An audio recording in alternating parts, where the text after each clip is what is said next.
The invisible weight, feeling like a burden in silence. You try not to ask for too much. You downplay your emotions. You say, I'm fine even when you're unraveling. Because deep down, you're afraid of being too much. Too needy. Too heavy. Too inconvenient. And even though no one has said it, you feel it anyway. You believe you are a burden. It's a quiet ache. Not loud like grief. Not sharp like anger. More like a shadow following you through every conversation, every moment of connection. You apologize before speaking. You second-guess texts before sending.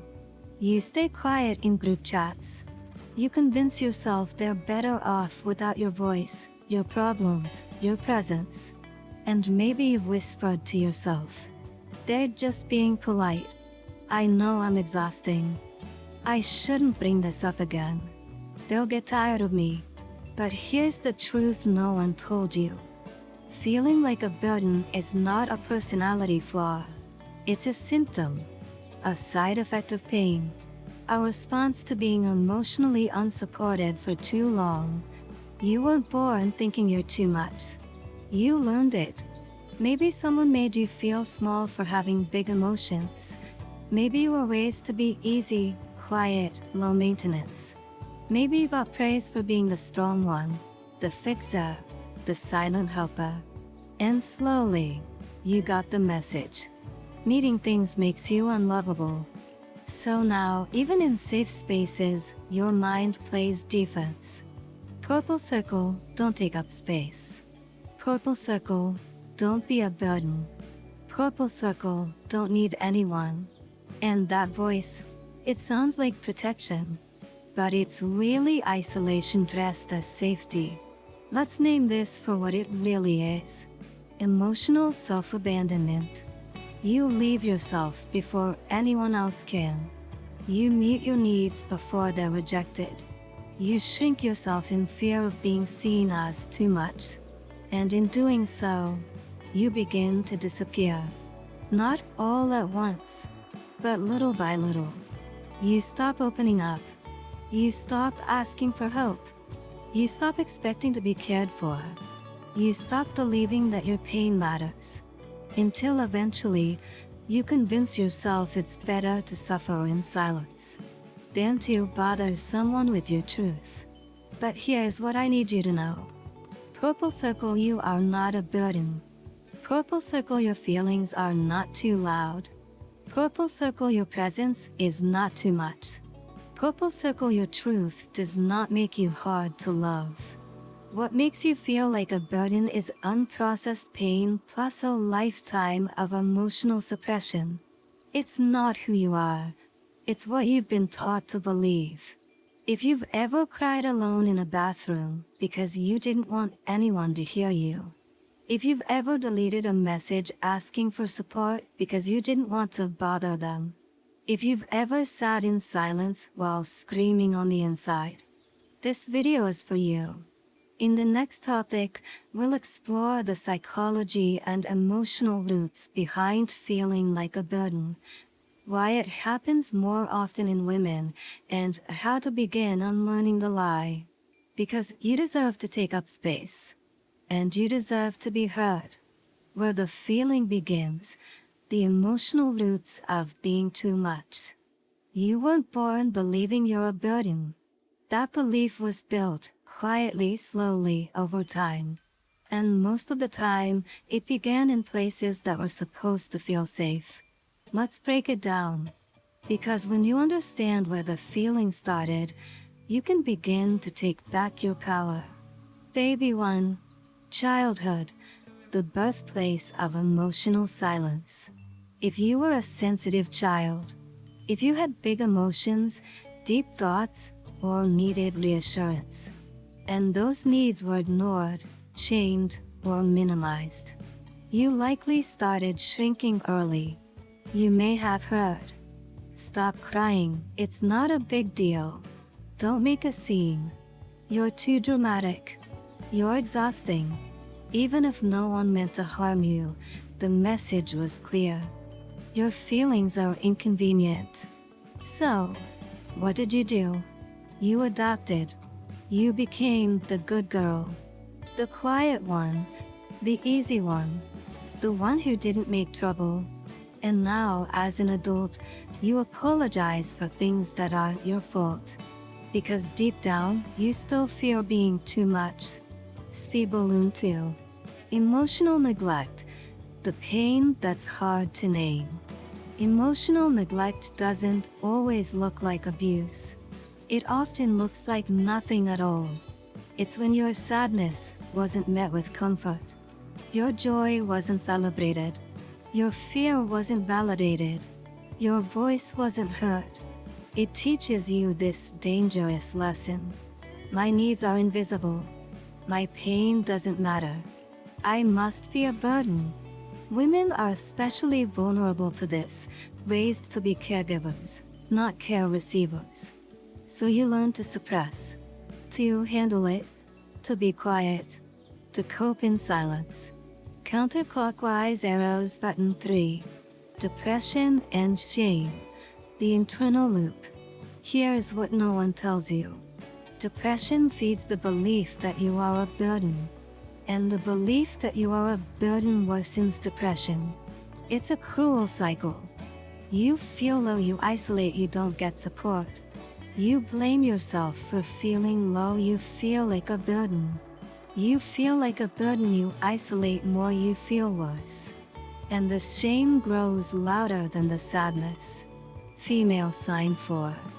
Why women feel this more deeply.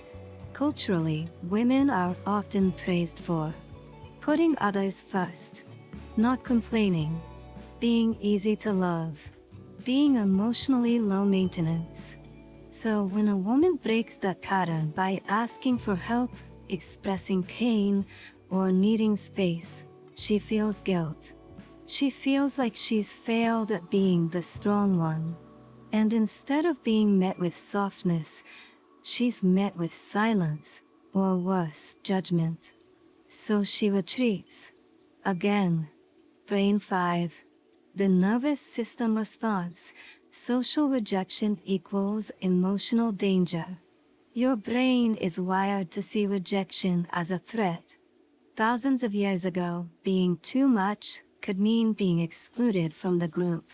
Today, that wiring still exists. When you feel like a burden, your brain responds as if you're in danger. It triggers anxiety, shame, freezing or fawning, people-pleasing. This isn't weakness. It's protection. But it's protection that costs you your connection. Light bulb. So where does this leave us? You've been walking through life with the beliefs. If I show too much of me, I'll be too much for others. But the truth is, you've never been too much. You've just been in environments that couldn't hold you. And maybe now, for the first time, you're starting to see that. In the next topic, I'll tell you the story of someone who carried this belief for years, and the moment she decided to stop apologizing for her existence. You deserve to take up space. You deserve to be seen without shrinking. The story of a quiet disappearance, living like a burden. Her name was Daniela. Everyone loved her. She was the type who remembered birthdays, made meals when someone was sick, and always replied with heart emojis. She was present, kind, always there for others. But when Daniela needed help, she didn't ask. She didn't speak. She didn't even whisper. Because somewhere along the way, she had learned. Needing others makes you inconvenient. It began in small ways. She stopped messaging first. Stopped talking about her feelings. Stopped showing up when she felt low, because she didn't want to bring the mood down. When friends asked, "Where have you been?" she smiled and said, "Busy." But the truth? She felt like a burden just for existing. Even when someone said, "You can always talk to me," her brain whispered back, "They don't really mean it." They're just being nice. They'll think you're too much. So she stayed silent. And that silence became her prison. Daniela would cry in the shower so no one could hear. She'd type long texts about how she felt, and then delete them. She'd scroll through her contact list, staring at names, thinking, who could I bother with this? Every name felt like a closed door. This is what happens when you live as if you are a burden. You isolate. You overthink everything you say. You shrink in relationships. You feel invisible, even when surrounded by people. You convince yourself that suffering alone is the kindest thing you can do. But it's not kindness. It's quiet self-abandonment. And the cost? It's devastating. Joy becomes rare. Laughter feels distant. Intimacy feels dangerous. Trust dissolves. You feel like a ghost in your own life. Daniela didn't want to die. But she didn't want to keep living like this either. She didn't want to keep pretending she was okay. She didn't want to keep proving that she wasn't too much. And one night, in the silence of her room, she whispered a sentence that changed everything. I deserve to exist fully. She started small. She replied honestly when someone asked, "How are you?" She sent a text that said, "Can I talk to you about something heavy?" She stopped apologizing for needing space or for taking up space. She wrote in a journal, "I am not a burden. I am a human." At first, it felt unnatural, like she was breaking some invisible rule. But then something happened. Her world didn't collapse. People didn't leave. In fact, some came closer. Because when she gave herself permission to be real, others gave themselves permission too. If you've been living like Daniela, if you've been walking through life with your voice muted and your needs buried, please hear this.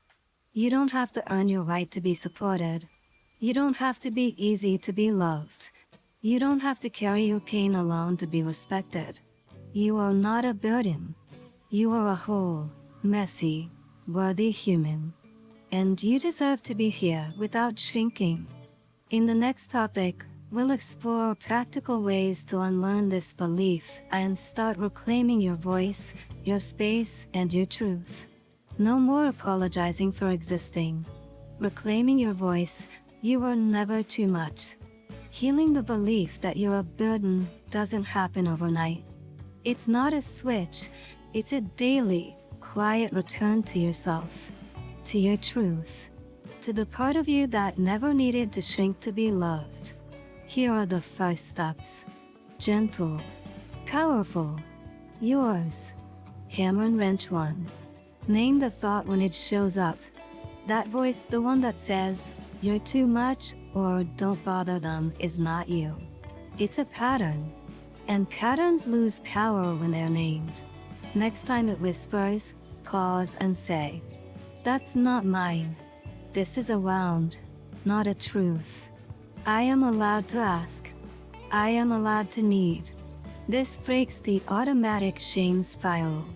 It creates space for new beliefs to grow. Writing in 2. Write the message you needed to hear. Take a moment and imagine. What would your younger self have needed to hear when she first learned to stay small? Now write it. Some examples. You are not too much. You were just around people who couldn't hold you. Your voice matters, even if it shakes. You don't have to carry everything alone. Your needs are not a problem. Read it out loud, every day, until it feels like truth. Handshake 3. Practice micro-bravery. You don't need to unload everything at once. Start small. Ask for help with a task. Say, "I'm having a hard time today," to a trusted person. Say no without explaining. Express a preference, even if it's uncomfortable. These micro-actions rewire your brain to believe, I can take up space, and the world won't fall apart. 4. Mirror reminders. Look at yourself, literally. Stand in front of the mirror, hand over your heart, and speak these words daily. I am not a burden. I deserve to exist fully. I am allowed to be human. I take up space with love and purpose. You are retraining your nervous system to see safety in self-expression. Woman in Lotus Position Guided Visualization. You are welcome here. Close your eyes. Breathe in slowly. Feel your chest rise like you are claiming space with every inhale. Now imagine you are in a room. Not small, not crowded. A room designed just for you. The walls are warm. The air is calm. There's no noise. No judgment. Just silence and space. In the center of that room is a chair. You sit in it. Not to perform, not to fix anything, just to be. And as you sit there, repeat softly in your mind. I am not a burden. My presence is welcome. My needs are real. My voice belongs here. Feel what it's like to take up space without fear. Let it settle in your bones. Let it become memory. Let it become home. You don't have to earn your place in this world by being small, quiet, or easy. You are already enough. You are already worthy. And it's time to come home to yourself. If this message moved you, please like the video, share it with someone who needs it, and subscribe for more powerful healing content. Together, we are unlearning the lie that we are too much. Together, we heal.